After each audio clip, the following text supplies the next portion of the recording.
Testing one, two. Welcome everybody to another episode of the Wiley Show. It's so good to see y'all. Been gone for a little while. Been gone for a little while, but I want to make sure that you all can hear me on here. Give me a gotta wait for a couple of minutes to this. Send it to the people. Wait for y'all to see if I can y'all can hear me.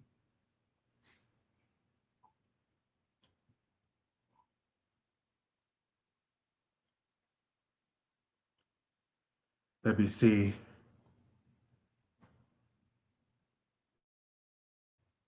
Testing one, two. Okay.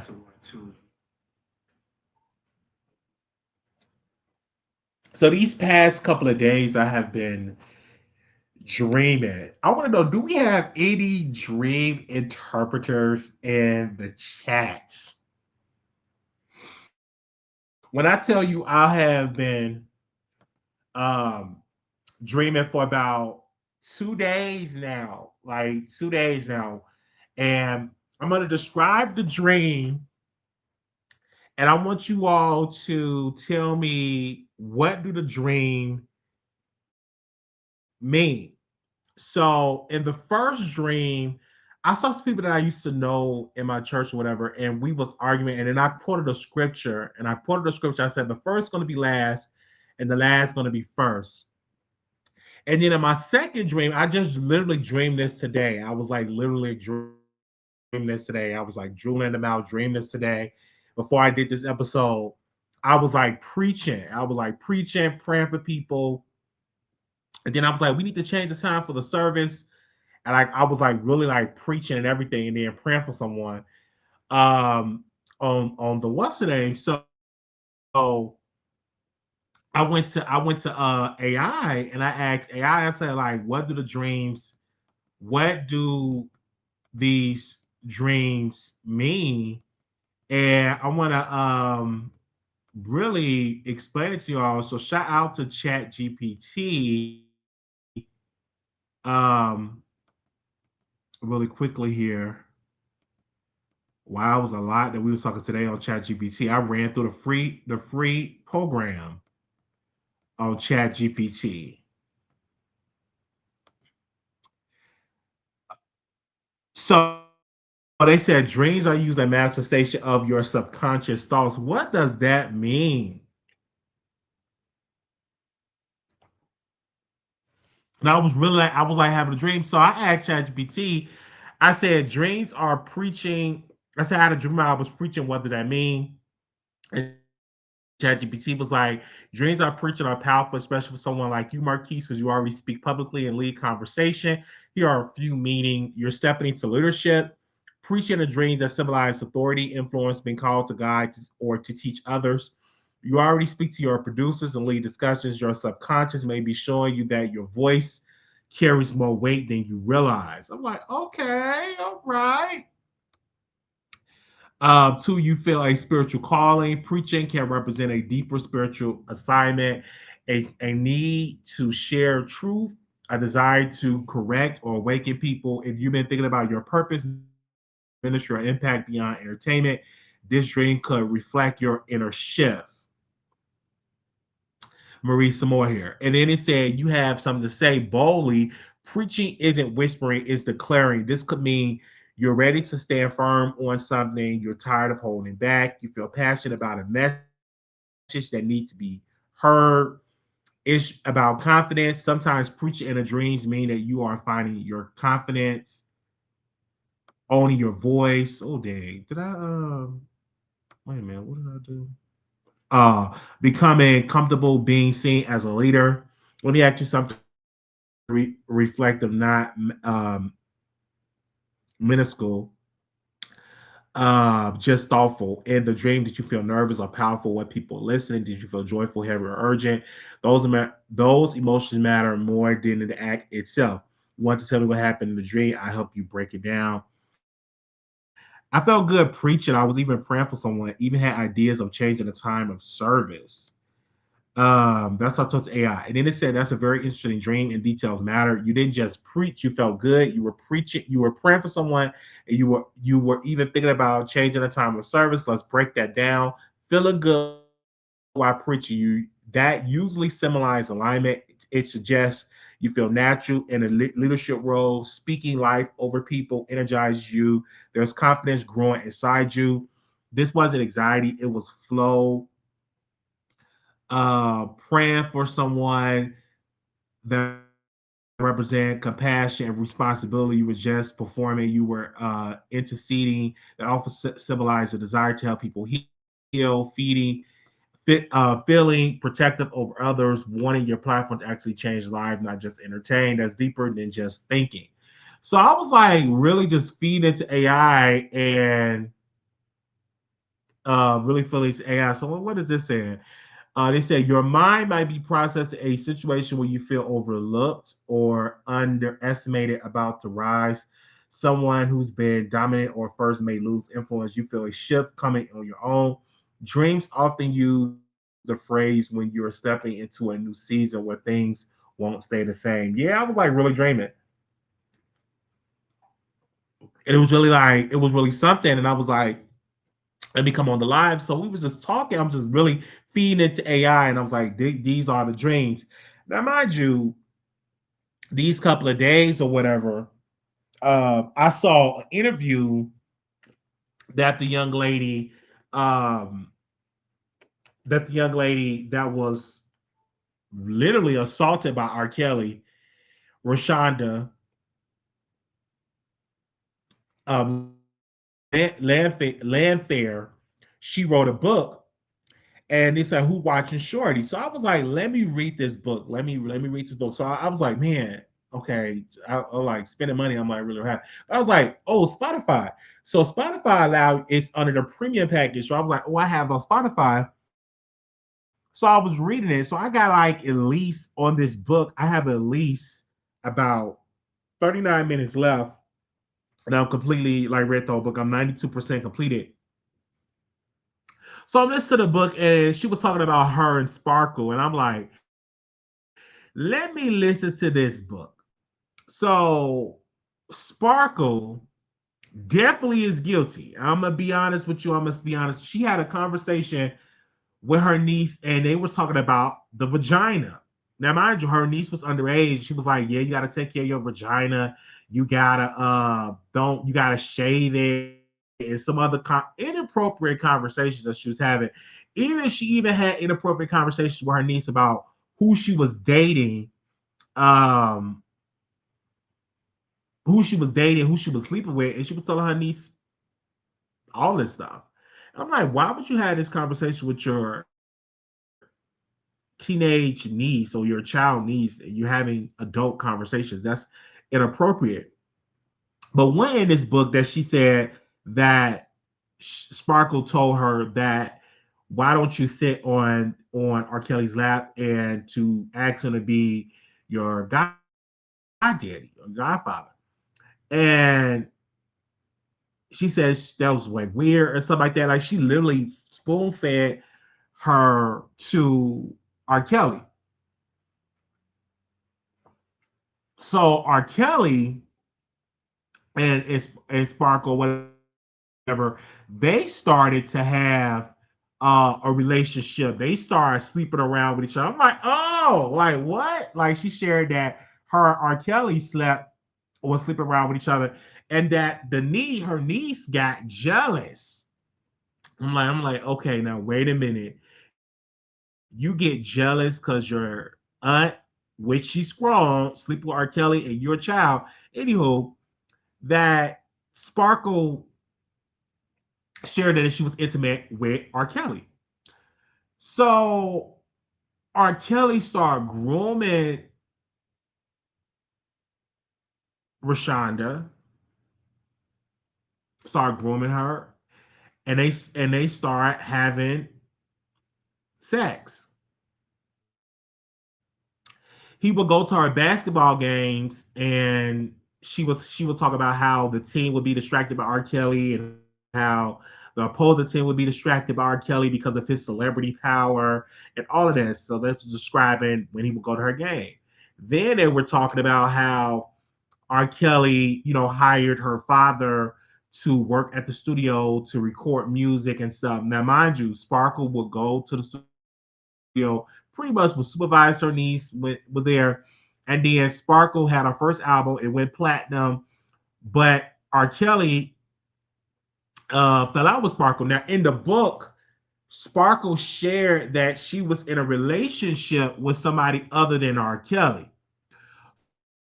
So R. Kelly came to Sparkle's niece, and he was like, "Is she dating somebody? Who is she dating? Like, is she talking to somebody?" And she told the person name, and R. Kelly said, "I knew it, I knew it, I knew it, I knew it." So R. Kelly fell out with Sparkle. They had this big argument.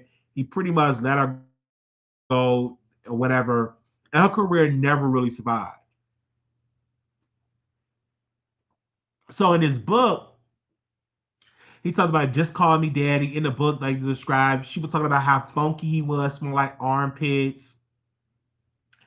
And she really didn't get into the whole situation with the whole doo-doo situation, but she said it did happen to her. But she didn't go into details about the doo-doo. She didn't go into details about that. But she talked about how R. Kelly would train her to lie to her parents. So in the book, Sparkle reported her to DCFS. If you don't know what DCFS is in Chicago, it's called Department of Children and Family Services. Reported her to Department of Children and Family Services, and they was an investigation where, well, she pretty much lied and said she wasn't intimate with R. Kelly, that Sparkle was jealous, and that she called R. Kelly. Now, it was really weird that she said she had a private, this is what Sparkle niece was saying in the book. She was like, I had a private phone line outside of the parents' phone line. She had a private line to her room, and she called R. Kelly, and they talked about it. But he went on, and he lied, told her to lie, just train her up to just be this big lie. He literally trained her up to lie to her parents, and so they lied to the DCFS investigator. Nothing really happened with that. So they was having it, and then she said it was one person in her school that R. Kelly liked, or said that you have attractive people at your school, boys and the girls. So one of the girls' name was Brittany, and that was a friend of Sparkle's niece, and she was like training her up to go link up with R. Kelly. So R. Kelly started having sex with Brittany, and then when he started having sex with Brittany, I guess it was good or whatever the case may be. She was like 16 years old. They started having sex outside of Reshonda, and she was like mad and upset about this. She stopped being friends because they started having sex outside of R. Kelly. So just having this conversation, when she was describing the book, it's really good. And then it gets to the part of when the tape came out, and I was like sad because it was a lot of people that I've known personally that watched that girl get peed on, watched this R. Kelly tape, because it was sold in Chicago. It was sold like nationwide. I know for a fact that it was sold in Chicago, and this was literally child P word. I can't say the word because we on YouTube. It was literally child P word that was spread around, that literally was spread around the United States of America, and people were watching it. In it, she pretty much denied that it was her, and she was mad about it. And R. Kelly pretty much was saying that his lawyers were saying maybe it ain't him, it could have been his brother or whatever. And she was like, "It is you." And R. Kelly was like, "It's not me." And so I'm like, literally, like when I'm reading this book, I'm like, oh my gosh, like this was a child, and the world literally just didn't believe her. Like this victim, she's getting abused, and the world laughed at it. And she even talked about the Dave Chappelle skit when he was like doing the urinization about replaying the R. Kelly and Reshonda, sex escapades or whatever. And she talked about that. And this was like sad. Like people was making jokes of a teenager, a victim that literally was being victimized, and people was making the jokes about it. it was really, really sad. Even when she talked about her parents, like once it came out, he flew them out of the country. He started giving them money. He told them to quit their job because her mom had a shoe business. Her dad was this guitar player, traveled around. And herself, before this whole R. Kelly stuff, she was in a group and it was very successful in Chicago and some parts of Europe. And R. Kelly told her to quit the group. So she quit the group. So I'm just literally reading this and I'm like, oh my gosh, like R. Kelly just did this girl so wrong. And her parents or whatever got bamboozled by R. Kelly's celebrity status and his wealth. And they even before all this happened, they even had a conversation about R. Kelly because he had gave himself to the Lord. He had got saved. And she was talking about they was having a conversation with R. Kelly at her grandmother's house. And they said it's one thing to get saved, it's another thing to stay saved. And they was talking about him being a predator and all of this stuff, but your daughter got victimized by R. Kelly. And they literally got flown out of the country. And she was really sad about this. And her parents was like, they pretty much denied it, said it didn't happen, that Sparkle was just creating these problems for the family and all of this. But they was like really bamboozled about R. Kelly's wealth. And then R. Kelly got mad at the family. He was like, they keep begging me for money and all of this. But I'm like, R. Kelly, you told these people to stop working. And I think at her mom's job, the people was calling because they was trying to track down the victim. They was trying to track down Reshona. They was trying to track her down. And her parents literally had this big, big, big, big problem. So again, she got older. They was like, well, she's at the age of consent or whatever. So they eventually came back to the United States. She was really sad because R. Kelly was hiding her. Then R. Kelly told her to stop talking to her mom. Then her mom stopped eating. She had health problems or whatever. And then she described how, her father eventually had a conversation with her and he was pretty much telling her he was in denial, that he didn't protect his daughter. Like he was really sad about this whole situation. And then he was talking about how she was young and how her mom was young and that you fell in love with R. Kelly. It was really, really weird. And it was really sad. Like when she got older and she started dealing with R. Kelly, she got pregnant or whatever. She had a child and how she had postpartum depression and how she couldn't really take care of the like herself or her child. So the child had to go be raised at home with her mom and dad, how she had to go to a psychiatrist, how she had all these problems and issues. And I'm like, this girl have never really gotten the time to heal. And then she was in a relationship with somebody, but it didn't last. And I'm like, it's not gonna last because once you don't get help, and when I was reading this, I said, oh my gosh, nobody really gave her the help that she needed. And it was like sad. And the world was like harassing her and sound this thing. And I was like, oh my gosh, I need to apologize to this woman because I was one of the ones that was saying R. Kelly is innocent, he didn't do this, he innocent, and all this, and it harmed somebody because everybody was like so against this woman. And so I was just really reading the book and I'm just hurt about it. Then she talked about how during the pandemic, how she lost her mom, I'm not her mom, her grandma, her grandfather, how she was losing family members left and right, and how Sparkle saw her one year, like a couple of months at her grandmother's funeral, and that people was telling her, like, you need to watch this documentary, you need to watch the documentary on Lifetime. They about to do a documentary about it. And she said she saw her aunt. She said it's quite weird why her aunt didn't tell her that she was doing this documentary. And even while we're doing this documentary, even before that, when Sparkle had, I think, her 50th birthday, if I'm not mistaken, Sparkle wanted her to do a reality show, and Sparkle wanted her niece to do a reality show, and the niece turned it down. After that, it was a show for like Lifetime doing a documentary. And so Sparkle was like, why she didn't bring this to me when she had like literally saw me back in, I want to say May at the funeral and didn't bring it up that you was on a documentary about my abuse. I'm like, Sparkle can't be trusted. And then again, Sparkle feels some type of way because her career never really got off the ground after that, after she left R. Kelly. So she was trying to ride the coattails of her niece and stuff. Now, again, shout out to Reshona. She didn't drag R. Kelly children. She didn't drag her ex-boyfriend.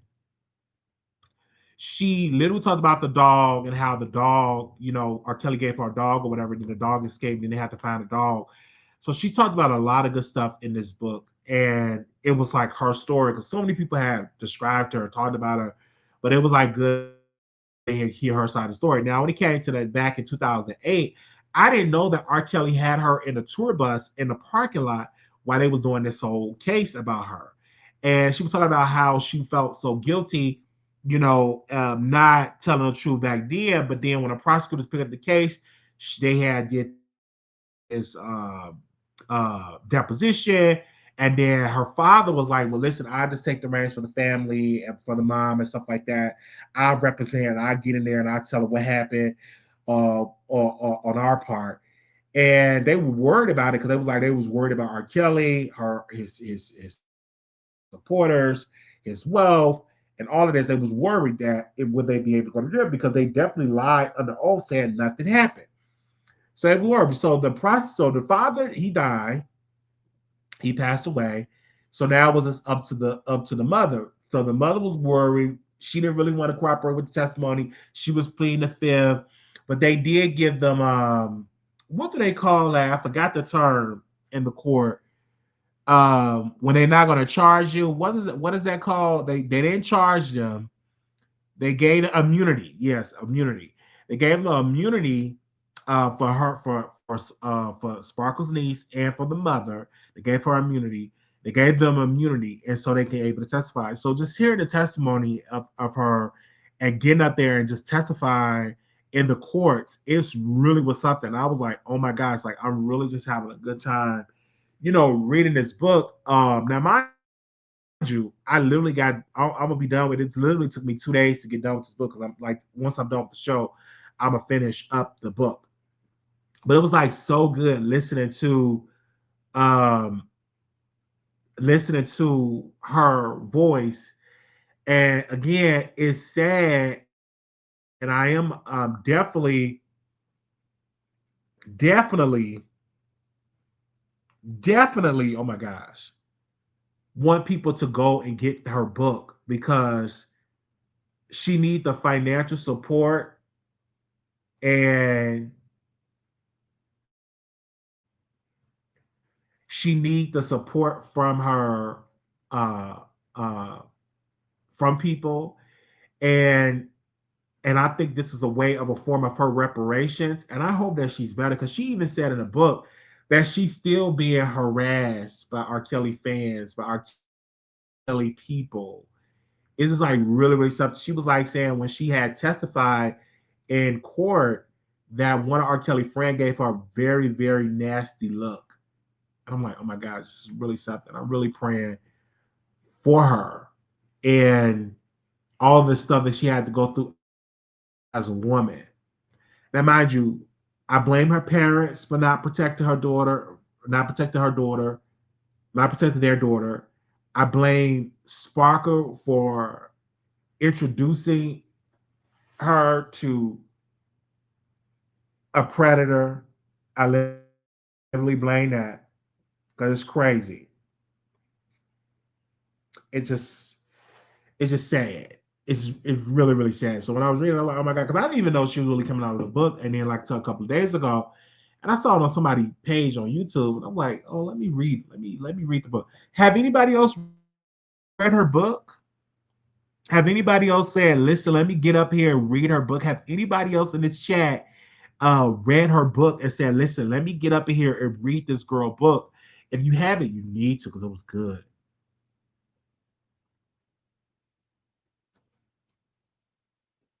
It was really good. I'm like, oh my god, this is perfect that people excuse me, that she wrote a book and it was supported. So that was going on. So then I was up and I was saying something on the internet. And this before I went and took my nap and went to sleep. So I was on Armon's Twitter today and I saw that he got into it with Cardi B. Not got they didn't argue. He was literally criticizing Cardi B performance. Now, mind you, I thought Cardi performed very well. I think her as a performer is dope. I think that she is a dope performer. But he shared some thoughts about Cardi B's tour. And let me see if I can pull up and read what he said about her tour. Um, Give me a second. Hallelujah. Hallelujah. Where's it at? Okay.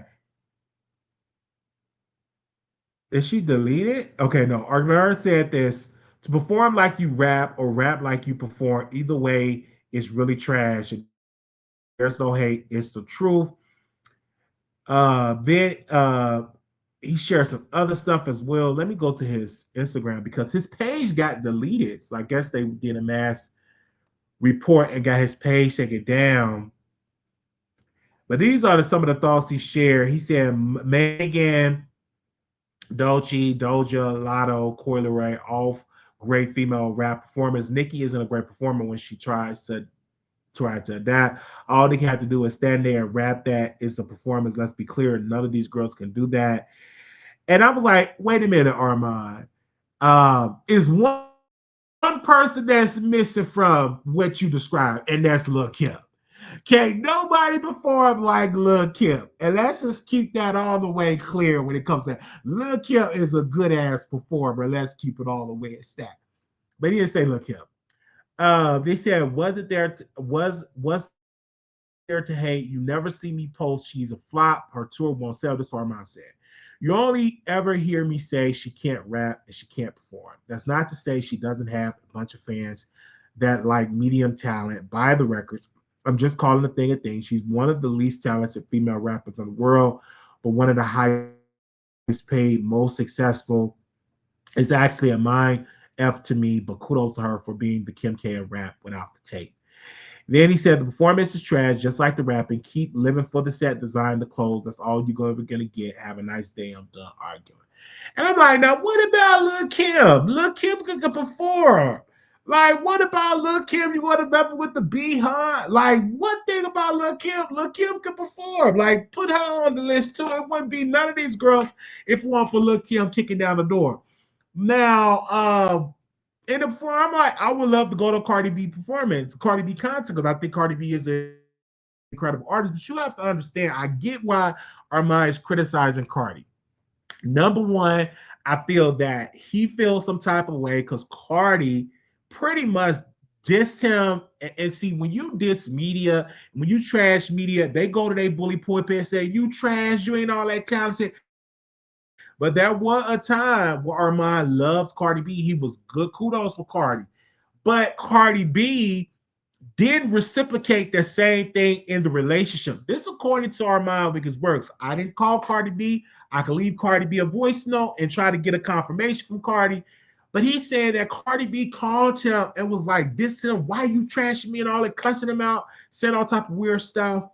And anytime he would reach out to Cardi B, wish her happy birthday or life change and stuff, she never would reciprocate the same thing, so they wasn't really friends. I remember one time they had an interview when Armand was saying that when I was at the party, her real friends was there and I was in the crowd and all that. So I think Armand feels the type of way. This is partly the blame of Cardi, number one, and also Armand, because when you come to these celebrities, let's be clear, these celebrities don't give a damn about bloggers. They really, really don't. If you ain't kissing their butt 24/7, they don't care nothing about you. They don't care. They don't care. They don't pay no mind. But soon if you say something that is negatively, like you negative about them, then they'll pick up the phone and be like, hey, why you say blah blah blah blah? I'm like, hold up, you don't talk to me like that. And then Cardi came out and doxed Armand and all this. So I get why Armand is upset. But Cardi B tour is she performs very well. Like Cardi B performance very, very well. And I've shared this and I've said this about sharecropper bloggers. I've shared this. Many of these bloggers didn't want to hear it. I'm gonna share it again. They treat y'all like sharecropper bloggers. Thank you, bro. Y'all get up here, y'all promote these artists, and then when it's time for interview, they don't come on your show. I'm gonna say the same thing about Nicki Minaj. You can give Nicki Minaj her credit, her kudos all day long, Tasha, whomever. She's not coming on your show. These publicists don't care about coming on these YouTube shows because what they think about these YouTubers, they're trash, they're ghetto, and we're not coming on this platform bringing my artists on these platforms. They don't go. They go on these white podcasts or these highly rated streamers like a Kai Cenat.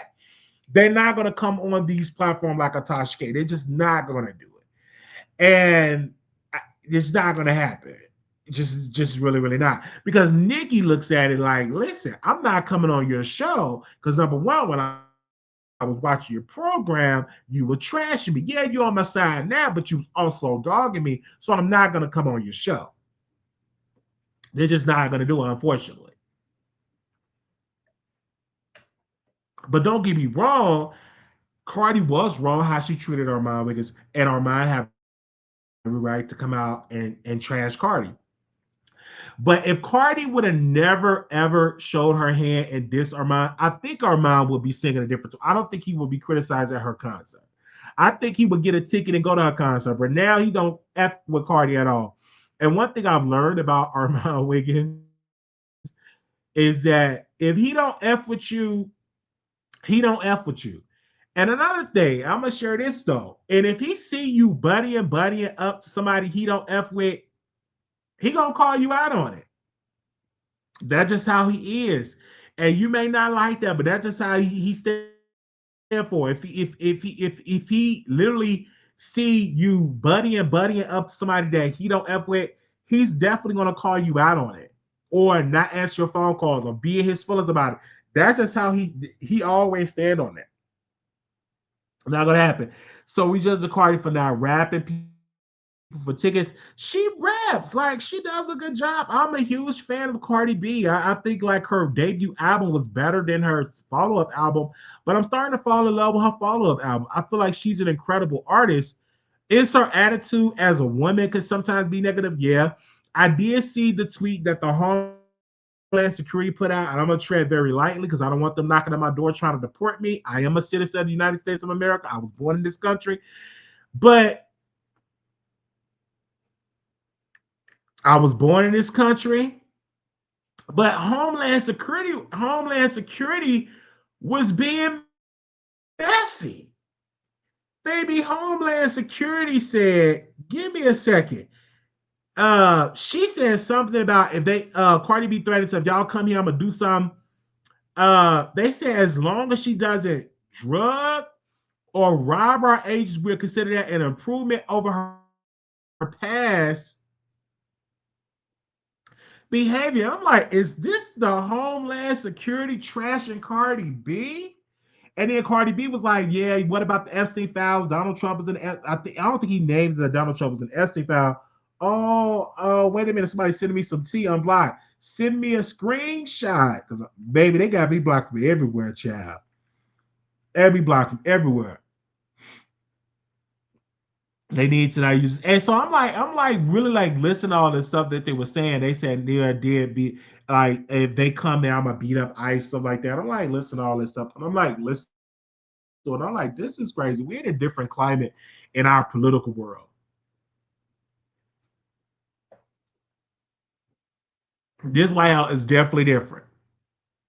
And so when I was listening to her, I was like, what did Homeland Security say? I couldn't believe it. I'm like, no, let me take that back. You can believe anything in Homeland Security. And like in this whole climate, in this politics. Because they share all type of stuff in this political world.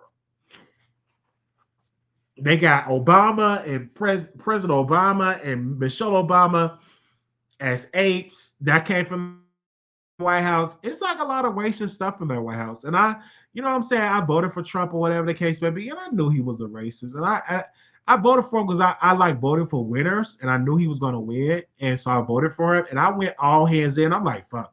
Since I'm out here singing for Donald Trump, I might as well vote for his ass. I might as well. I did all this. Might as well vote for him, and I voted for him, and he won.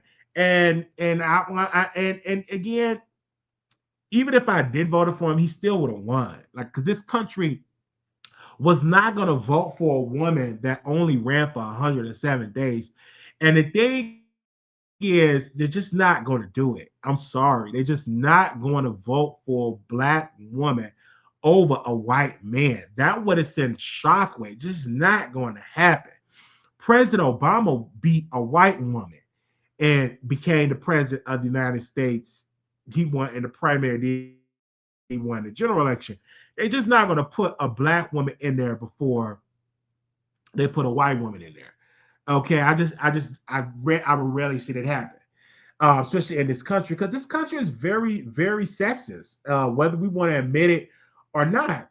So we voted for Trump, but I was hands down advocating for Trump. You know, register. I'm still registered as a Republican. I'm going to change it up. Now they changed the law, and now you got to get a birth certificate. Now you got to show your birth certificate if the Senate passed. I know they passed in the House and all that.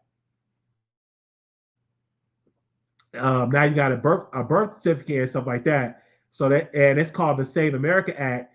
Um, and so and it required voters to have an ID or whatever. It really don't distract me because when I lived in Texas, you did have to show your ID. So it's like, what's the big problem here? And what people need to do is, and there need to be a big push, get your birth certificate. Make sure now it's some critics saying, what about if your name changed or match your birth certificate? Make sure you get everything in order and do it now and do it early. There'll be a big push. But I still think the Republicans are going to lose because President Trump is very unpopular. So is the Republicans very unpopular. They're losing race. They're losing races where they dominated when Trump was leading. They're so worried about a blue wave that President Trump is going to do a whole. They're going to have a whole convention like the RNC gonna hold a convention where Trump gonna be the main speaker to rally their voters. I don't think that's gonna work because people look like you said you're gonna bring down groceries. Groceries are still high. You said you're gonna bring down rent prices. Rent is still high. You said you're gonna bring down gas prices. Gas prices are still high. You said you're gonna bring back good paying jobs. We still don't have good paying jobs. AI is taking a lot of jobs. These robots taking a lot of jobs. So they're found out that Trump is a piece of crap when it comes to what he said he's going to do for the country. He ain't following up on his promises, right? So a lot of Republicans like F this, I'm going to vote for F this, I'm going to vote for Democrat, and that's what they've been doing. Democrats have been winning a lot of these races down ballot uh, ever since they've been having elections since Trump been elected. So Trump definitely have to change some stuff really, really fast. But now you're gonna have a lot of folks about to get off their SNAP benefits because now they changed the rules. If you don't show that you volunteer, you're gonna lose your SNAP benefits. I think in another year they're gonna put a requirement for Medicaid. If you don't work or volunteer, you're gonna lose your Medicaid. So you're gonna have a lot of people losing their benefits.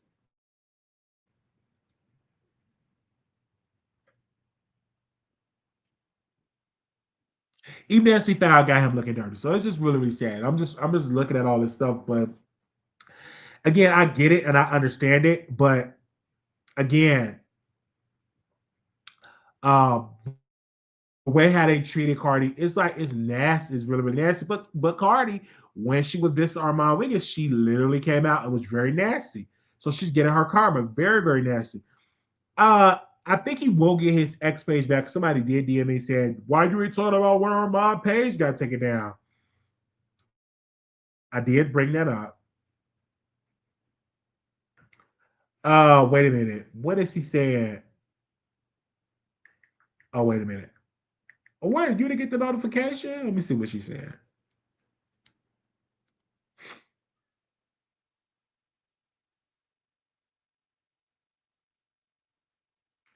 They said Cardi B is is an amazing female performer, rapper as well. And she love between those, she probably the top three. Because I'm not mad at Nikki Chow.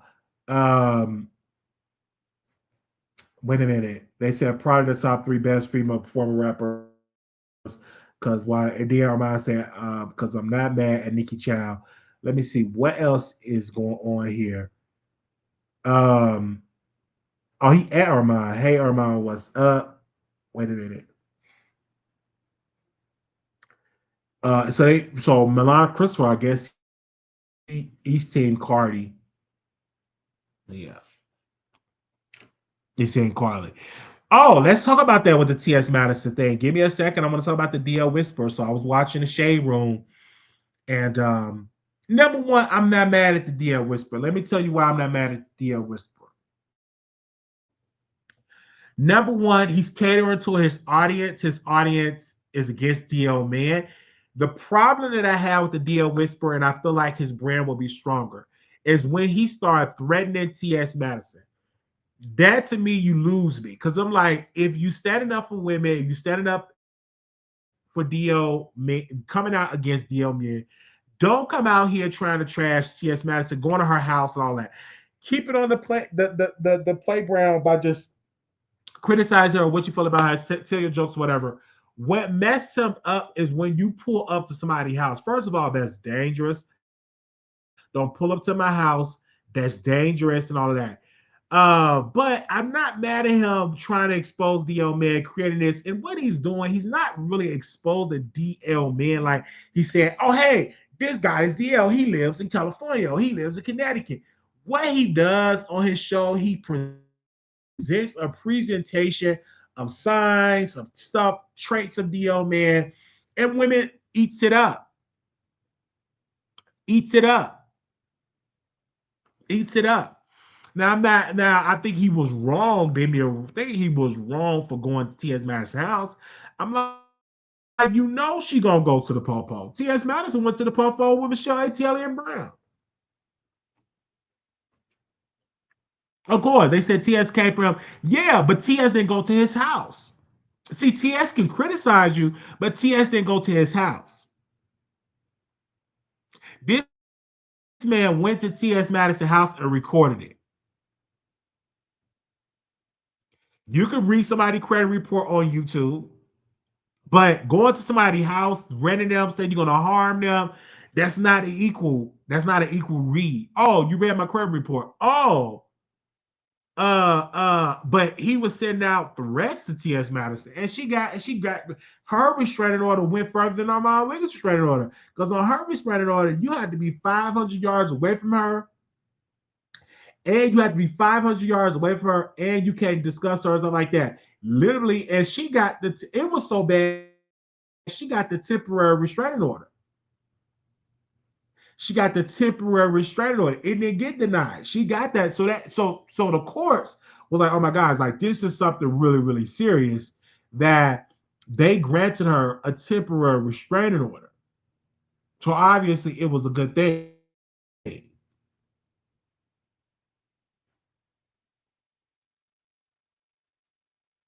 You see? They granted her a temporary restraining order.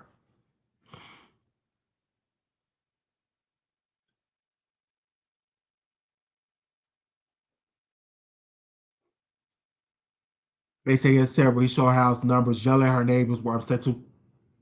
And you can't do that. I'm like, it was like a mess. And I saw it on there. Now, when he did the shade room, let me tell you something. Anytime you do an interview with somebody, first of all, you research the platform, they always going to try to change the narrative. You get interviewed by a gay man, and his whole premise was what you're doing is wrong. He's a fan of T.S. Madison. So already know when you go on that show, it's going to be some mess. So he went on the shade room, and on the shade room, the host was like, "Yeah, uh, what's your purpose? Why are you doing this? You know, exposing them. Do you think that's the right way in the community to be doing?" And they even brought up T.S. Madison. He handled it very well, saying it's a legal matter. But he started dragging the host of the shade room. But he was clearly biased. But he went on there And I watched it and I said, this is some good tea. I was like, let me watch this. It was very entertaining. I was watching it and I was highly entertained. Let me tell y'all, when I got up there and I watched it, I was highly entertained. I said, that's what I'm talking about. I'm entertained. All right. But he started dragging the host of the shade room. And I'm like, oh, see. But his audience, see, people, you gotta go again. Once he put out that GoFundMe, the trans woman, and I said, what are y'all doing? Y'all are literally promoting his whole GoFundMe. So they started promoting his GoFundMe page. And while they was promoting his GoFundMe page, they was promoting it like crazy. He raised about $10,000 on his GoFundMe. He raised $10,000. And his audience, one of the audience members literally gave $500 to his GoFundMe. So he have an audience that love his voice. You may not, I don't agree with everything he be said, because again, I'm not the biggest DL Whisperer fan or supporter or whatever, but I understand why he does it. There's a group of women that, number one, that don't like trans women at all. So if you coming out criticizing trans women, you're going to get a whole group of black women that's going to support you 1,000%. 1,000%. And they've been there and they support you. Wait, because it's a group of black women that do not like T.S. Madison. She's popular with black women, but there are a group of black women that can stand T.S. Madison. They said that he dragged on the Shade Room, and he didn't per se drag her, but he did drag the Shade Room as an entity. Let you get the show, and it literally got. Let me go back to the view count when I was watching the view count here. I'm gonna go back to the view count of this. Give me a second. Um, um, it got 24,000 views. Got a lot of views on Instagram. Now, the whole thing about let me be clear. I don't want to say nothing too much about Claudia. I don't even like bringing her name up because I can go in on Claudia. I think I'm kind of good with her now, but Claudia, I'm not 100% sure. It looked like she was being a flip flopper. Would that be accurate? It looked like she was being a flip flopper. I'm just kidding here. It looked like she was being a little flip flopper over there.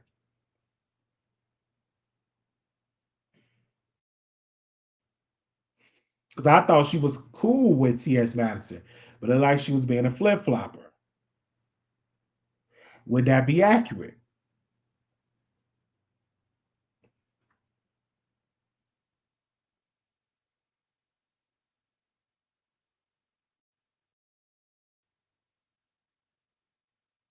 Being a little flip flopper.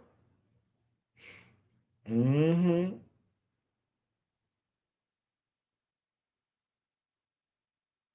He said she was trying to make him crash out on her enemy. See?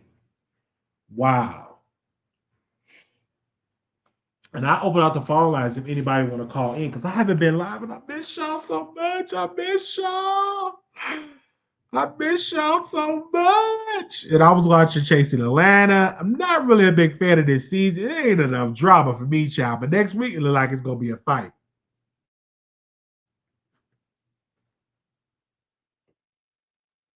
But he come against it again. I don't like DL man because I feel like DL man. Oh, excuse me. DL man definitely have a tendency of being two-faced there, having this other identity. Sometimes they're hateful and some are homophobic or whatever. They don't want to admit that who they are and stuff like that. They're very secretive, but it's a lot of DL man. You got church DL man. I'll never forget. I had an episode. It was a show, and I had a guy on my show, whatever. As soon as we got off the show, he was like flirting with me. He was married with a wife. And he said, I'm in Texas or whatever. Let's have some real nasty. I'm like, well, no, thank you, sir. You're not my type. And you're married. And why are you like this? Like, I'm not about to do that. Now, if you was attractive, then yeah, maybe. Then maybe.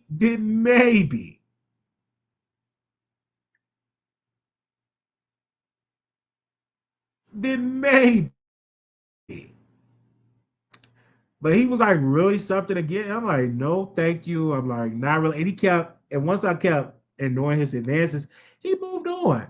I could have exposed him and everything, but he got a family, he got children, he got a wife, and he like men. And he's a power bottom. I was surprised about Dante. I thought he was straight. No, Dante was never straight. I brought Dante the body on this show, and we talked. I'm like, "Are you gay?" I'm like, "Yeah." And he sent me a text. I'ma sue you. I'ma blah blah blah blah blah. I'm like, "What you gonna sue me for?" I'm just keeping it real. You like men. Then he posted and said he don't like men.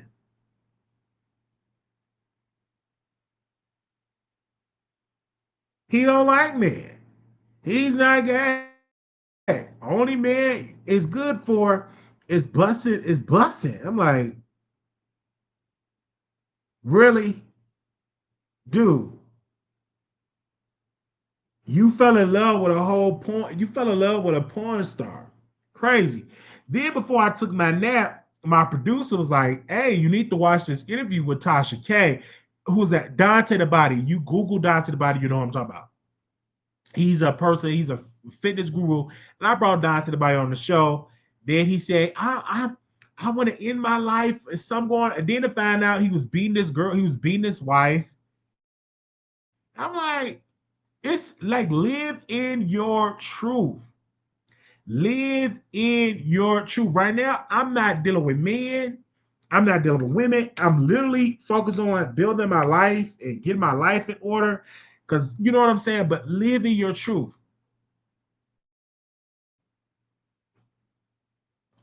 Then he was using gay lingo. Then he said, I'm not with the gay marriage. I'm not with gay marriage and none of that. I'm like, oh, okay. Okay. But live in your truth.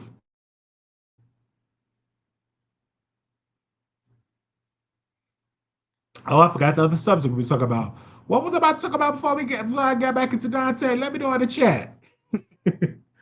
Oh, Tasha K. So I was watching Tasha K interview that she did about Bashir, the guy from Empire, Hakeem from Empire. She interviewed his sister and she interviewed his friend.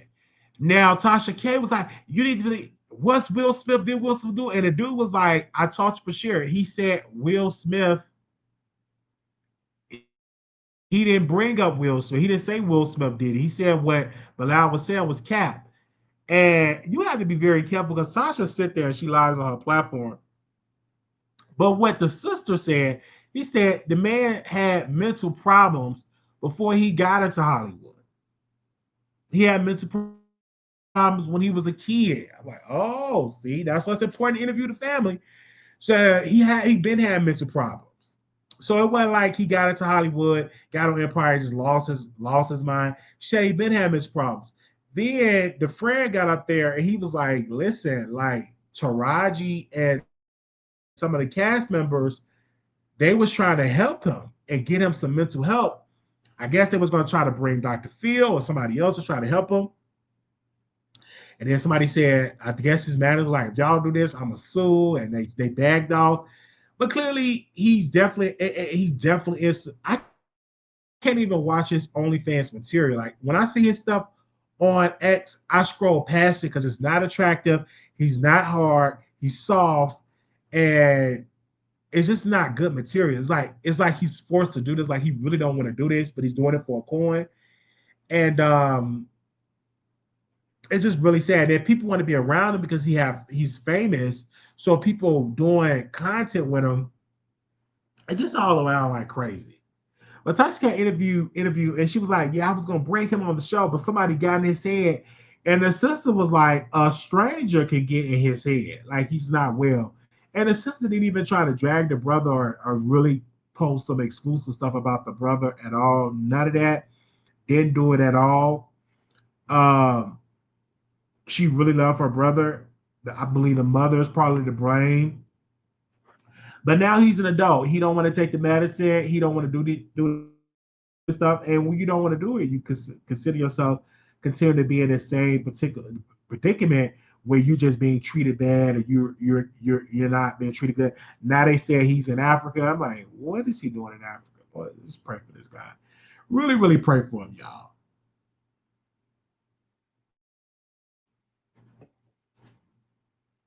But you got to take your meds, and hopefully he be around the right people that get him the help that he need, because he definitely need the help.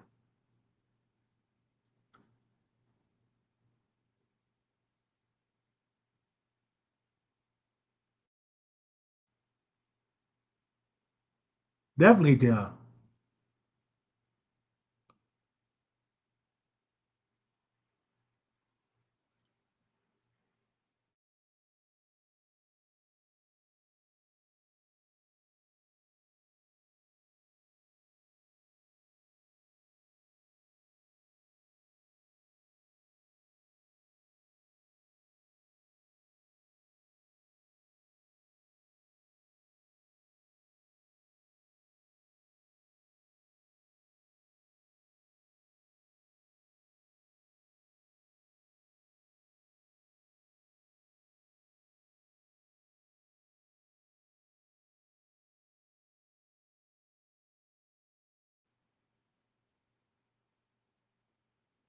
Can y'all hear me?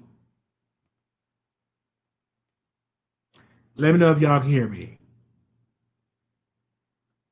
Hold on 1 second. Can y'all hear me?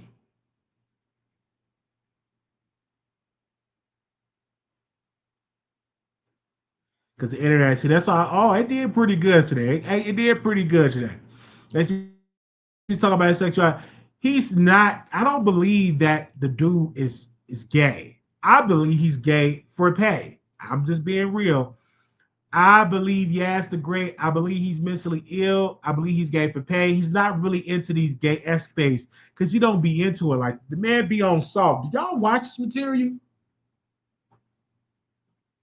I was watching one of his videos. I'm like, this dude is not into it. It's just sad. He was like out of his mind. I'm like, he's not into it. He literally just out of his mind. And I'm just keeping it real.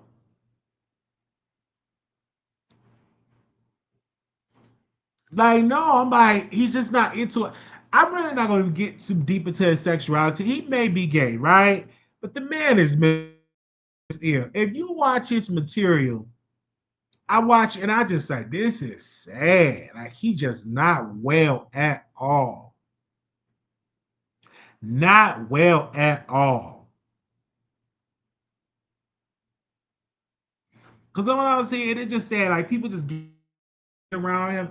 He get used, especially by them adult entertainers. He get used. It's a lot of people just use him. And it's just really, really sad, man. It's sad. I'm just over it. When I see people that using folks like that, I be over it. I'm like, y'all is using this man for attention, for fame, for clicks and views, for subscriptions.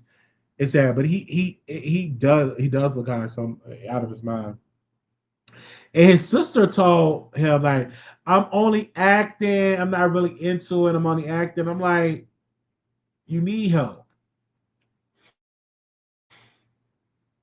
That's all I'm gonna say. You need help. That's just really, really something. You need some help. I'm keeping it real. You need some help.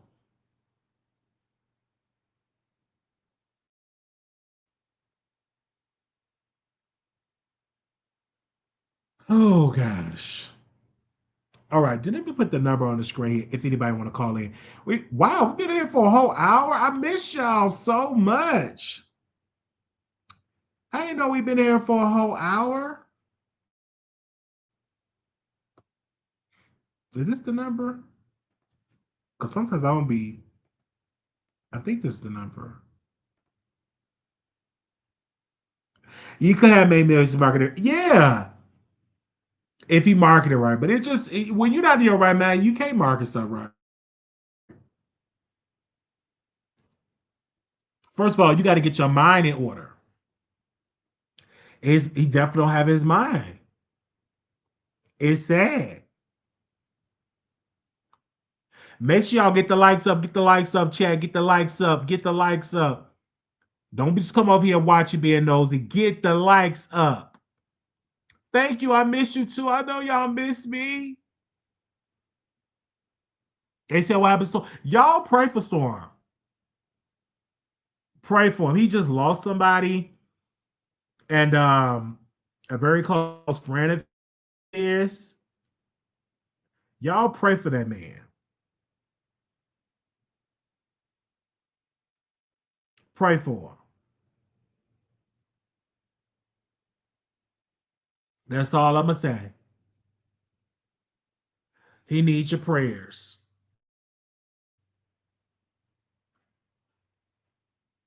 Because somebody like he knew had passed away. And I think he probably going through personal stuff.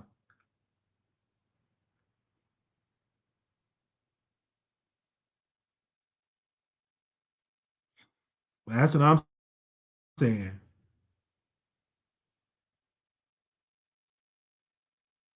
I'm just being real. Pray for him. Are y'all not gonna call in? Y'all getting on my nerves not calling in. I wanted to hear y'all voice. I wanted to hear y'all voice. So it says some older lady from Africa. I don't know about his website. Don't get me wrong, because I don't know. I don't know. He don't post that much on his website. I don't think. I don't think. I don't think y'all, but y'all pray for your brother. Y'all pray for your brother.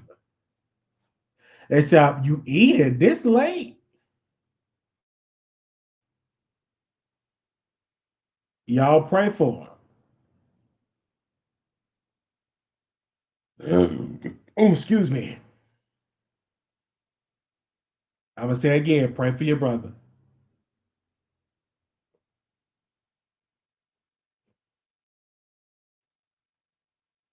They say it's 8 o'clock. How's it? Oh, it's right, because we live in the same time zone. Hey, you live on the Wiley show.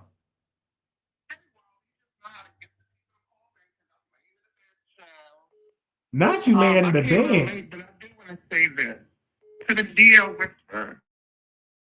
You were a fool. Why would you do that? That was stupid of you. For one, you recorded it. And nowadays, T.S. Madison, that neighborhood, they have cameras all over. You did it wrong, buddy. Who is the fool now? You. There's no tea, no shade. And I don't see out of T.S. Madison like that, no shade. But you did it to yourself. Like, it should have just stayed on the internet. And for one, you know she carried her pew. It could have ended up death. You know what I'm saying? Like, it was bad. So I guess she won in this instance. Because when they do go to court, she has the evidence.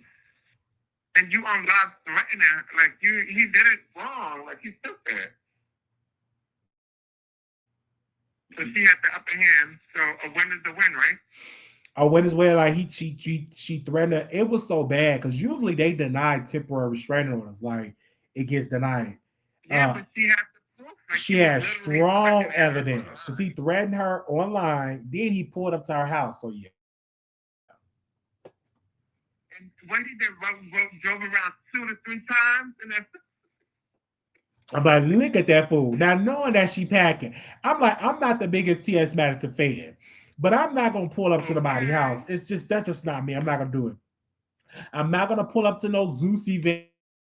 I'm not gonna pull it. I don't care because I can talk about a person on the internet. I leave it on the internet. I'm not pulling up to nobody's Okay. house up there trying to harm them and then be stupid enough to record it. That's crazy. Yeah, he's crazy for that. Like he should have learned. You on social media look at the night and Armon. Like you should have learned. Like it's time now. So did T.S. Madison take a page out of Armon Wiggins' book, darling? Probably Because he did. did it first, and there's no tea, no shame. Probably But did. yeah, you got to call me to be a little messy, child. Oh, I hear you. But yeah. That I wanted to face on and to Tasha K interviewing a family, but we all know how these people will pay for them to say he's not taking his medicine and this and this and that. Like we don't know. Well, that's what I'm saying. People probably paid those two to go on Tasha K to just say, they try to help him and but we don't know. Well, his sister, we never heard from his sister before now, and it's just like it was quite interesting what she described. Like he been mentally ill before he got famous, because one of the things that I think that the proof I think that the proof would be his sister's testimony. Like you know what I'm saying? Like that. I don't think the sister was paid. I don't think so. I don't think so. I think she really loved, even when Josh K tried to get message. I don't think that the sister was paid to that. I think that the sister really cared for her brother. I don't think that the sister was paid. Like if they was, they won't be going on Tasha K show. Let's be clear. It would be on a bigger platform. Tasha K reached out to these people and they came on and she really wanted to interview what's the man name? She really wanted to interview, I always call her my king, but it's Brashear. She really wanted to interview him, but he declined. And when he declined, well, that's what wait, let me be clear. That's what Tasha K said. Somebody got in here said he probably don't want to go on your show because you do a lot of lying. And then it's so crazy. She got Tamir Rice people or Tamir Rice mother on Tasha K. Tasha K is just not a good platform to go on. She got Tamir Rice mother. It's just it is she don't do her research like that. So what happened? And she don't be doing all the facts. Like she don't do her research with these, especially with these civil rights interviews. Then she interviewing Trayvon Martin mother. I'm like, okay. Her audience is not into them type of interviews. They want what she's trying to get out of, and this is my humble opinion. She's trying to get out of the mess and be more mainstream, but she tainted and destroyed her name while trying to become more mainstream when she messed up with the Cardi B stuff. But I don't know. That's just my humble opinion. I don't really want to watch it but I did watch it a little bit because she was talking about Tamir Rice's mother was talking about um, Ben Crump. She was like, Ben Crump didn't really know nothing about the law. And then she talked about Tamika Mallory. She was a clout chaser. Then she said Sean King owe her 100,000.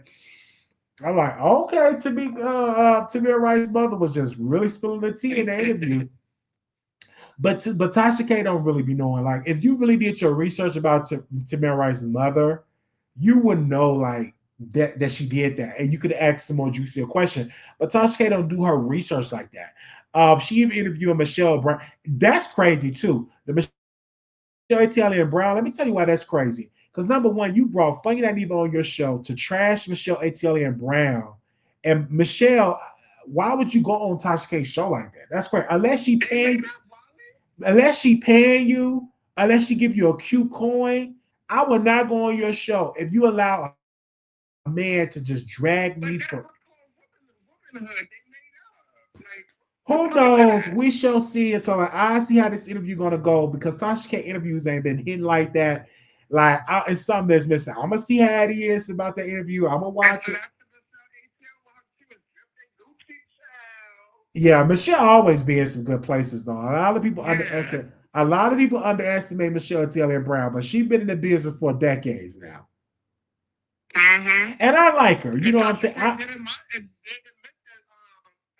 Michelle was some role model or the person that she looked up to Yeah, like Michelle to me, when she came into business? yeah, Michelle, honestly, she is definitely someone to look up to. Her business plan was definitely great. She was like one of the top bloggers. You know what I'm saying? Like she have Atlanta tea on lock, and shout out to, and she's a businesswoman too. She got a cute coin, Yeah. Mm-hmm. but I don't know why she went on Tasha K's show. I guess Tasha K can't be trusted. That's just me They humbly. made up. Just like me and who was that? Malago was trashing each other on King Roman show, and she was like, Wiley, if you Yeah, say that was lit. Wiley, There's no if you say something about me, I'm gonna say this. I'm like, first, she to me, I'm gonna say this again. She's gorgeous. I would love to have one night only with Malago Graham. She's gorgeous. Like I'm gonna just be real with y'all. she She's might have gorgeous. a crab leg in her pocket while trying to be careful Yeah, because she's up to somebody. She's gonna tap with a crab leg and all that. Yeah, that's what she there. said. Mm-hmm. No, but it was lit. So is she officially in the B sector now? I know she said she gonna But get back no, with she some said deals what with she was that. saying is she's just a viewer of the B sector. She loved the B sector. But Like she needs to be in it so she can get a coin. she ain't gonna be in it. Was it Kim Roman getting coins? Yeah, he That's was. another deal they have. But yeah, that's what that The B was. sector got the coins. Yeah, I love. Don't get me wrong, but the B sector got its issues and its problems, or whatever the case may be. But it's just really not the same no more. They don't really have me on there. VS on it. Well, let me say this about VS. Now, VS, I did watch your video. I want y'all to send this to VS. DM this to her. Somebody that's in the bushes, DM this to her. She keeps saying, "Yeah, Wiley, you wanted to meet up with the new people." When I was in Las Vegas and she contacted me, I got on the bus. I was manic as hell. Got on the bus, went to the strip, and She was scared to meet you because I just started just wandering around on the strip in Vegas. I ended up at this hotel at I forgot the name of the hotel. Ended up at a hotel, ended up at this adult playground place for adults. And they must have been watching, they had to have been watching my live to know where I was at because I streamed the entire situation. I was dancing, having a good time by myself, and they showed up. I didn't know that Sean Bradley was going to show up. I didn't know that Captivated Christian was going to show up. I didn't know that Rebel Sun was going to show up. I didn't know that King Rum was going to show up. I literally was there and they show up. And I'm going to just be 100% real about that. And when I contact her before I even got to I contact her, she wouldn't answer. And I said, well, forget it. I'm just go ahead and dance to some music because I'm thinking I'm about to be the vice president of the United States of America. I'm literally manic out of my mind. Literally manic out of my mind. I could tell that. I'm being real with y'all, 100% real. So got there, and then once I left it, I literally was in the bathroom, left the bathroom because I was paranoid. I'm like, oh, these people watch me. The Secret Service is watching me. So I kept going to the bathroom, left the bathroom, and then I eventually got on an Uber. Now, this is the thing. I'm going to share this, and I don't know. I don't know if my Uber and stuff been hacked, but these people coming around with Uber and stuff. But I was in the Uber. This man was picking up random people in the Uber. Now, when I do the Uber, I didn't do an Uber share. It was a private Uber. So he just kept picking all these people. Like, what is going on? He picked up a stripper. He picked up, like, what is going on? What is going on? I really believe it. I'm going to share this, and I know I'm going to get some pushback. Ever since I was bringing up Mr. Maddox from Fox News, all these random white people and somebody else. It was just really, really weird. It was really, really because I believe some people really thought that I was working with Fox News. At that time, I was putting Mr. Maddox on a green screen. And then when I tried to put him on a green screen, it was StreamYard was acting. I'm like, what's going on? But I guess it got back to him, Mr. Maddox for Fox News, that here's this black guy saying he works for Fox News and he playing these Fox News clips and blah blah blah. And then I would bring in people on the show. And I'm like, it's just really, really weird. It was really, really weird. Even when I was in Texas, it was a white Lyft driver. He picked up this random white person in a suit, just random, like quiet. He didn't talk or whatever. I'm like, what in the world is going on? Why is all these random white people coming around? But anyway, I'm just y'all didn't see all this stuff. Y'all didn't see all this stuff. It's hard to believe because y'all think I'm crazy, but I thought I was going. I was like it was just bad, man. Like I could just write a whole novel when I was in Texas or when whatever.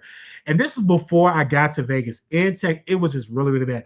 I was wandering in the office building in Texas, empty office building. I was just running all in Plano, like, all East Fire. And then I went to the BMW because I was like, oh, somebody gonna give you a car. And somebody left me a note. So I'm at the BMW place. Like, I can't believe like it just was weird. I was in some weird spaces and stuff like that. But again, but you know, way much better now. Way much better now. Thank God for that. Then they kept sending the popos to my house. I'm like, how do y'all know my address? Why y'all send these people to my house? Yeah, they kept sending these people to my house, and they kept coming.